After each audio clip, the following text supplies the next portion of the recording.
Mga kasama mo, mga nakaupo ngayon, iniwan tayo sa ere. Grabe, di ba? Lupit. Napakasakit ng nangyari sa atin, mga kababayan. Mabuti na lamang, nandiyan kayo, INC. We are one!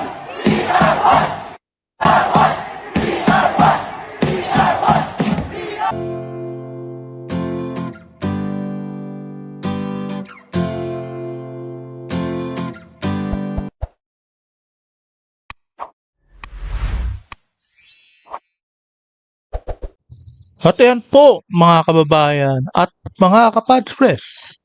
At para nga sa lahat ay dito sa video ito ay kinakamusta na nga tayo ng ating mahal na dating Pangulong Rodrigo Duterte.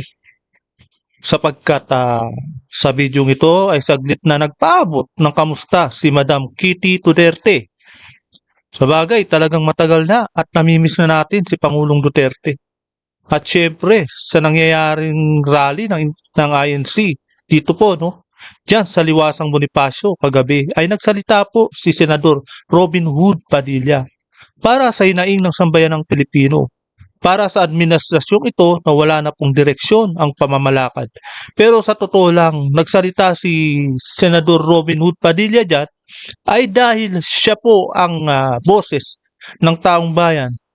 Actually, yung mga senador dyan ay boses talaga ng taong bayan. Pero talagang yung mga iba talaga ay boses ng Malacanang dahil nasupalpalan na po ng maleta. Ganun lang yun, di ba? Pero si Robin Hood Padilla, Senador Marcoleta at yung mga dating majority. Pero may mga tumiwalag po, di ba?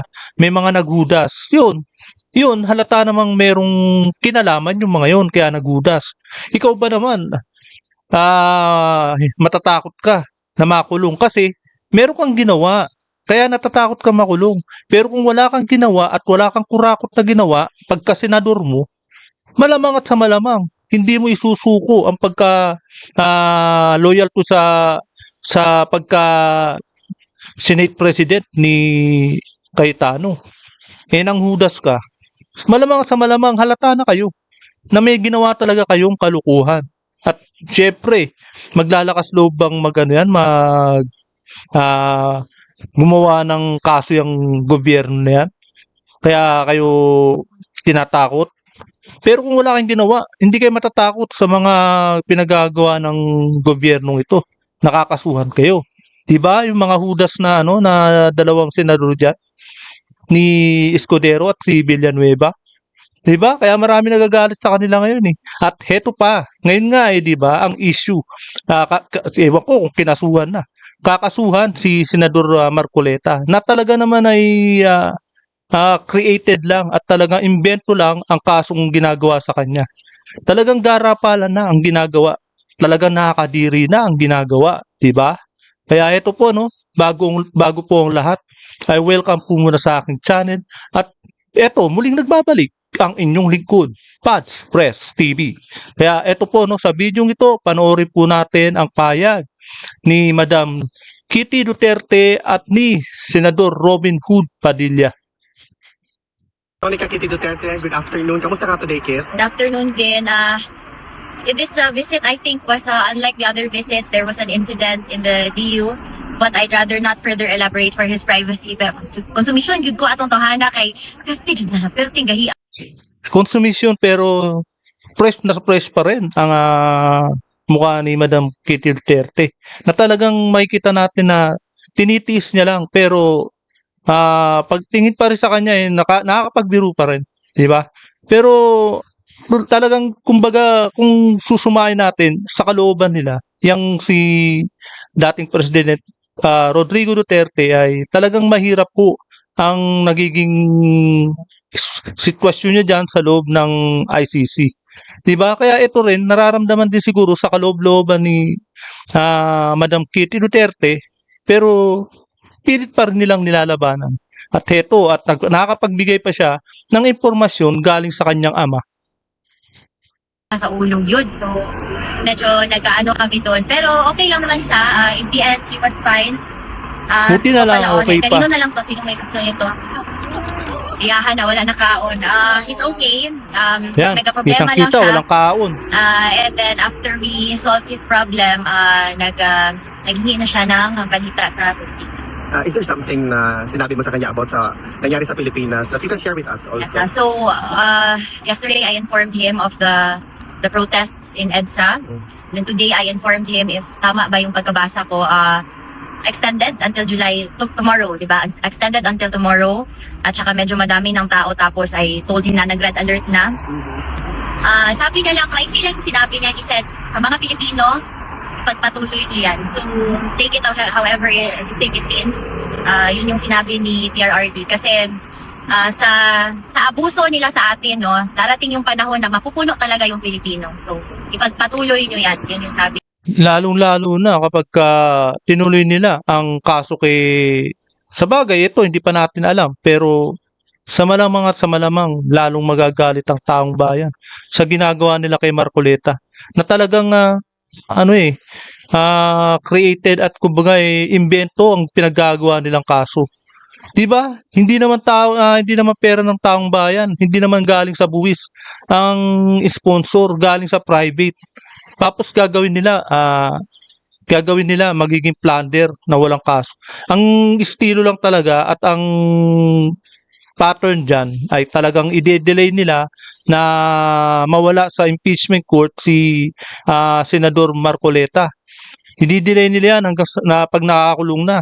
'Di ba? Masakit, talaga nakakadiri ang ginagawa nila para lang mawala sa yung mga barubal na buhaya diyan sa prosecution, mga prosecutor na yan.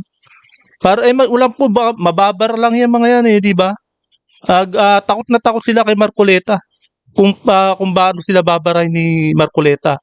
'Di ba? Diyan sa impeachment. Para sa impeachment talaga ang ginagawa ng mga na yan. Executive na to. Grabe. Ni PRRD. Meron ba kayong question guys from the crowd? Wala question yung classmates. Do you have any message to the Filipinos na steadfast? Actually, Ayan. with regard doon sa permit, yung Quezon City, di ba, inaprubahan nila, but at the Wala same na, time, on the hindi same na. day, nag-release din sila ng statement na withdraw Na yan na-cancel na 2 araw. May isang araw pa hindi na tinuloy. Dahil punong-puno na ang EDSA. Pag tumagal pa na isang araw, talagang pupunuin nila yan. Talagang mapupuno yan. 'Di ba? Takot Naka-monitor ang Pangulo Nakita sa picture, 'di ba? Naka-monitor siya. At hindi pa umattend ng Canada. Hindi niya iniwanan kasi takot nila yung permit daw. That's going to be a separate issue right now na siguro malalaman natin later on. But as far as this development is concerned, meron ka bang gustong ipahiwatig sa mga kababayan natin na umulan man o uminit nandoon pa rin sa labas sa EDSA para manindigan? In whatever way you can, no, to all the Filipinos, ipaglaban niyo ang Pilipinas, ipaglaban niyo yung kapwa natin. Kasi Tama. hindi sila titigil hanggang tayo na talaga yun. Magtayo para Oo, sa grabe. Veronica, Hopefully, everything is peaceful. Although there's no assurance, hopefully walang violence. But I'm praying for every single Filipino, especially yung mga sumali sa protest. maraming salamat, Kitty. Mabuhay ka. Ayan po, no? Ito. Kami pong Ayan, ito po nangyari sa rally ng INC at nagsalita na po ang mahal nating senador na walang iba kundi si Robin Hood Padilla. Bagay, talagang may hugot po rito ang mga pinagsasabi niya. Grabe. lahat sa minority ay iniisa-isa na. Ayan po, no? Pinubulga. Kanina Nasa umaga. na. Pagbukas ko ng aking social media, nakalagay doon, kakasuhan na raw ako. Lupit, di Sabi ba? nila, pinatakas ko daw si Bato. Napaka Ano yung kakasunod sa akin? hypocrite to. Obstruction of justice daw. Napanood niyo ba yung CCTV? Mukha bang tumakas si Bato? Hindi naman samantalang wala pa silang warrant of arrest Di ba? Napakasinungaling talaga ng NBI, no? Wala pang warrant of arrest noon. Kaya hindi pa nila pwedeng arestuhin si Bato noon. Kaya pwede pa labas-pasok si Bato noon. Talagang sinungaling talaga, di ba? Bantay sarado nilang Senado. Halatang meron Talagang gusto nilang mapanagot gusto nilang hulihin na noon Pero wala silang makitang warrant of arrest. 'Di ba? Napakasinungaling. Pambira, naglalakad kami, sumakay kami ng kotse, lumabas kami, libo ang polis, walang humuli sa amin. Paanong takas yun? Pero sa palagay ko, Muslim eh, 'di ba? Muslim si Robin Padilla. Nagano na eh, nagbabala na yung mga Muslim eh, na huwag nilang gagalawin si Duterte. Siyempre, ah yung mga Muslim na ano eh, we are one din yan eh. Nagkakaisa rin yan. 'Di ba? Parang kagaya rin ng iglesia. Nagkakaisa rin. Si Marcoleta, taga Iglesia ni Cristo, kaya ngayon naggagalayti na ang mga taga taong bayan na mismo, kahit na hindi Iglesia ni Cristo eh. Nanggagalayti na rin eh, galit na rin eh. 'Di ba? Iglesia ni Cristo si Marcoleta. Ang ginagawa kasi ni Marcoleta, para sa katotohanan lang. Talagang honest siya. Gusto niya lang talaga sa katotohanan. At ipinaglalaban niya, siya ang boses ng taong bayan. At ang gusto ng taong bayan, na mapanagot sa flood control kung sino man yun. Kaya si Senador Marcoleta ay isang boses ng taong bayan. Siya ang gusto niyang maging may mangyari sa paimbestigasyon ng flood control. At ngayon ang nangyayari sa kanya, ginagawaan siya ng kaso na kahit hindi naman pwedeng gawing plunder. Di ba? Ang tawag doon, lokohan! Talagang lokohan. Grabe ang lokohan. Di ba? Iniisa-isa na po kami. O Kung yun. magtatagal, masushoot na naman ako. Ang katanungan na lang ngayon, kung ako ba'y isushoot dito o ipadadala ako sa Hague. Nako. Kasi yung kaso ko, obstruction Grabe, of justice, na ang warrant of arrest galing sa ICC eh. Dayuhan eh. Oh, Wala naman akong obstruction of justice dito. wala eh. Wala naman eh. Pare, ang kaso ko, foreign. Eh bakit napunta sa foreigner? Ako po Ayun ang ay mahirap. Nakikiisa sa inyo. We are one! We are one! We are one. We are one! Di ba? Sigurado ako, yung mga basher ko sasabihin yan, hindi naman yan naiintindihan yung we are one. Nako. Alam niyo po, All wala pa for po one, akong one for all. nakilalang isang disenteng tao na katulad ni Caro Dante Marcoleta. Tama. Isang halimbawang senador na talagang Yan tumutupad. ho ang isang senador na napaka-humble. Hindi kailanman ipinakiyabang na siya ay abogado. Oo, di ba? Marami Tama. kaming kasama, abogado! Anong ginawa? Di ba? Abogado!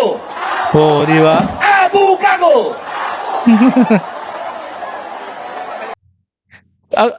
Marami silang kasama na mga abogado. Pero saan nila ginagamit ang pagkaabogado nila? Di ba? Ginagamit nila sa pagka-abu, G-A-G-O. Di ba? Doon nila ginagamit eh. Ginagamit nila sa mali ang pagiging abogado nila.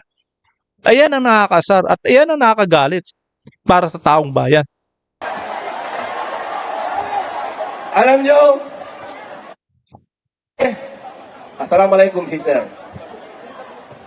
Si Caro Dante kapag nagpapaliwanag ng batas, naiintindihan ng lahat. Oo. Marami Kaya nakakaintindi. pinipilit siyang pigilan. Papayag ba tayong pigilan si Caro Dante? Oh, dahil kay Rodante, dahil kay Senador Rodante Marcoleta, nabuking ang kawalang hiyaan ni Pinky Lacson, di ba? Nagkukunwari pa, di ba? Alam mo, matagal na tayong pinagluloko nitong Pinky Lacson na to. Samantalang ilang dekada na. Senador yan, di ba? Kung ano yung pinagagawa, hindi lang mabuklat ng mga kasama niya kasi takot sa kanya yung mga dating kasama sa Senado kay Pinky Lacson. Eh ngayon, nung mahalal at manalo si Senador Rodante Marcoleta, hindi na makapurma si Pinky Lacson dahil bulatlat na ang kanyang kulay, bulatlat na ang kanyang pagkatao, kung sino siya. Yung pala, siya pa yung manloloko pala na senador. Grabe, di ba? Kaya pala, hirap na hirap at nagkaroon ng mafia ang senador. Sila pala yun. Diba? Sila pala yung mafia. Sila yung nagkokontrol sa Senado. Na kaya pala ang tagal-tagal na at hindi na umuusad ang mga ekonomiya at umuusad ang kabuhayan ng Pilipinas. Diba? Ganun, ganun na ganun. Sila pala ang mga walang hiya dyan sa Senado. Kami pong lahat sa minority ay iniisa-isa na. Diba? Garapalan. Kanina umaga. Walang hiya eh. Pagbukas ko ng aking social media, nakalagay doon, kakasuhan na raw ako. Sabi nila, pinatakas ko daw si Bato. Naniniwala ba kayong ito, tapos ang warrant of arrest, galing dayuhan? Pambihira. Akala ko ba malaya tayo? Wala, hindi. Hindi tayo malaya. May warrant Sigurado. daw sa ICC. O bakit Sabi nila, nakikialam ang ICC, pero yung di ba? Pangulo natin, iniimbita si Putin sa Pilipinas. Eh may warrant of arrest si Putin. Loko rin eh, no? Pwede na lang ikaso kay Presidente. Di ba ang gulo? Ang gulo nyo! Grabe ang gulo, di ba? Anong ibig na lang sabihin? Pag dumating dito si Vladimir Putin, isusurrender nyo rin? Oh!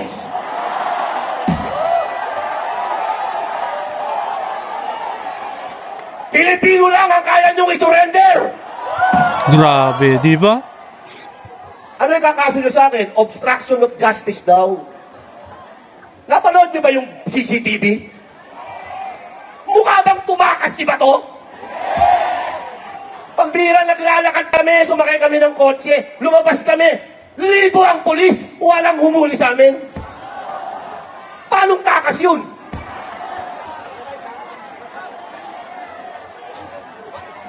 Ang tawag doon, lokohan! Lokohan! Lokohan!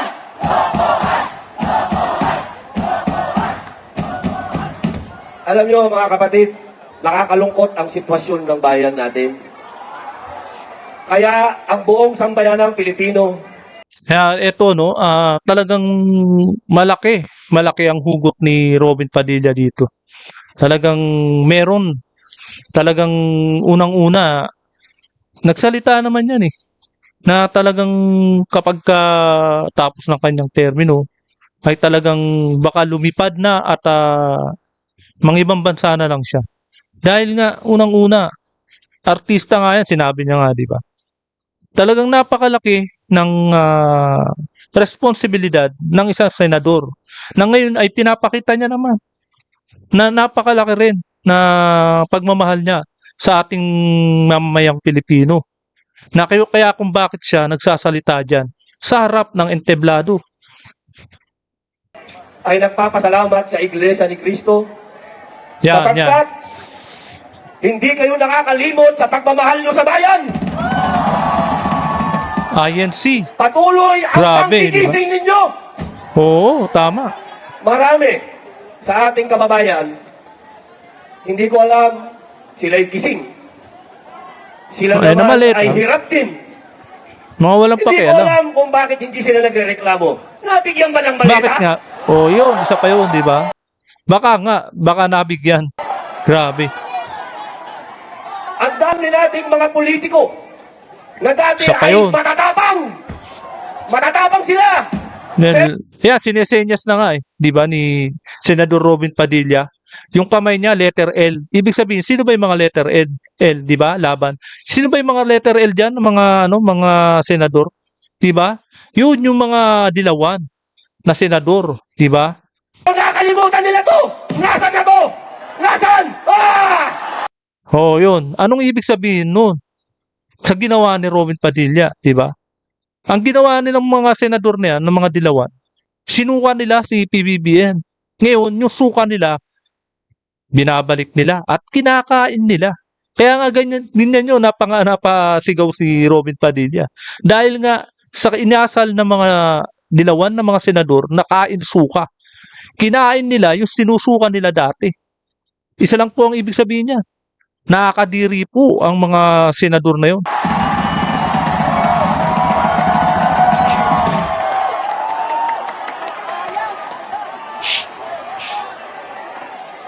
Alam nyo, ang tatay ko, si Assemblyman Roy Padilla Sr., kasama doon sa EDSA 1. Kung buhay siya, sigurado ako, nagmumura-mura yun. Bawal magmura dito kasi baka matadyakan ako palabas. Pero sigurado ako, masamang ang loob ng tatay ko. Dahil ibinigay niya ang buhay niya sa bayan. Ang tatay ko po yung pinaril. Ang tatay ko po yung nagsakripisyo ng buhay para sa bayan. Kung makikita niya ngayon ang nangyayari sa bayan natin, na nagtutulog-tulugan yung mga politiko na dapat ay tumitindig, baka lumuluha na ng dugo yung tatay ko ngayon. Hindi lang.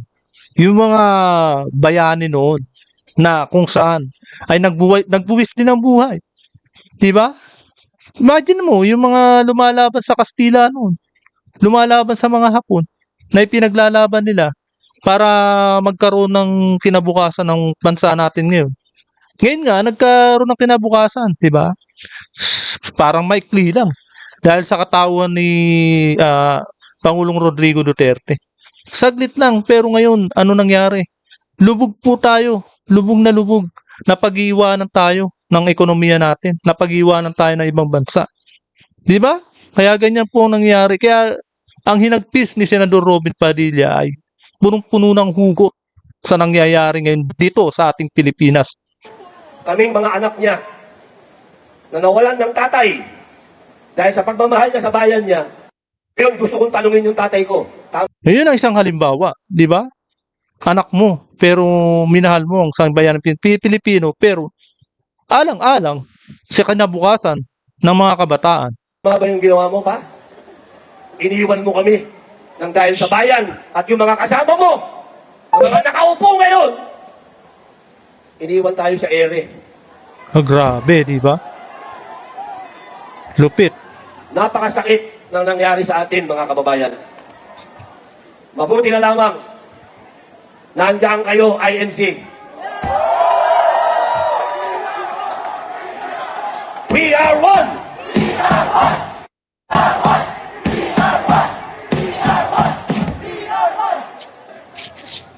Isang punto na lang. Kasi alam ko, tapos na tayo eh. Buti nakahabol ako. Ito, pakiusap po. Hindi sa inyo, dahil alam ko, hindi nyo kami iiwan eh. Gagamitin ko na lang itong oras na to para makiusap sa mga kababayan nating hindi naman. Pero, nagtutulog-tulugan. Iniisa-isa na po kami. Hindi po magtatagal, masushoot na naman ako. Siya po ang malupit. Ang Pero, babala naman ng mga taga-Muslim. Huwag niyong gagalawin si Senador Robin Padilla. Ha? Nagsalita na yan eh. Diba? Nung magsalita si Senador Bendalo Erwin Tulfo at talagang pinag-akusahan niya at talagang minaliit niya si Robin Padilla. Si Senador Robin Padilla. Diba? May nagsalita ng mga leader ng Muslim na nagbabala kay Senador Erwin Tulfo, di ba? Si Bendalo. Kaya urong ang bayag ni Erwin Tulfo eh, di ba? Kaya yun, nanahimik siya eh. Tapos nag-sorry, di ba? Kaya yan po, no? Magbababala na naman siguro yung mga taga-Muslim. Magwawala na naman siguro. May mga religion na naman na magwawala sa malamang at sa malamang. Pero etong kay Senador Marcoleta, talagang hindi rin palalagpasin ng INC to eh. Diba? Talagang magwawala rin ng mga taga-INC dito. Ang katanungan na lang ngayon, kung ako ba'y isi-shoot dito o ipadadala ako sa Hague. Ano naman kasi ang problema, di ba? Bakit ipadadala sa dahig? Ano ba problema niya? Di ba? Etong mga administrasyon na to talagang no? Nagpapakatuta sa mga oligarko at sa ICC. Talagang nagiging na sila eh. Talagang toxic na sila. lason na sila sa bansang Pilipinas. Kasi yung kaso ko, obstruction of justice, na ang warrant of arrest galing sa ICC. Dayuhan. Oh, Wala naman dayuhan. akong obstruction of justice dito. Foreigner, pare! Ang kaso ko, foreign.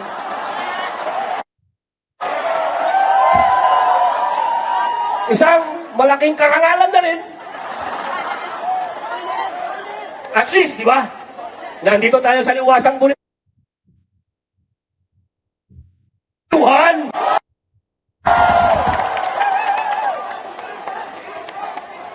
Ang pakiusap ko, mga kababayan ko na nanonood, mga Muslim, mga kapatid kong Muslim, mga kapatid nating Katoliko, Kristiyano, kanina nandyan si Greco Belica, nagsalita. Ang pakiusap ko sa inyo, walang pupuntahan ang bayan natin kung ang mga katulad naming pinapahiwatig sa inyo kung ano ang katotohanan, eh hahayaan nyo kaming makulong. Saan pupunta ang bayang ito kung yung mga nakikipaglaban para sa katotohanan ay hahayaan yung makulong? Paano na ang bayang ito? Paano na ang mga lugar na katulad nitong Liwasang Bonifacio? Kung yung kalayaan ay hahayaan nating tapak-tapakan at ibasura na lang para lang sa kanilang mga pansarili. Hindi nyo po pwedeng sabihin na hindi, okay lang ako. Hindi ganun. Dahil ako, ang sarap na ng buhay ko, ang ganda ng asawa ko, bata yung asawa ko. Grabe ang hugot eh, diba?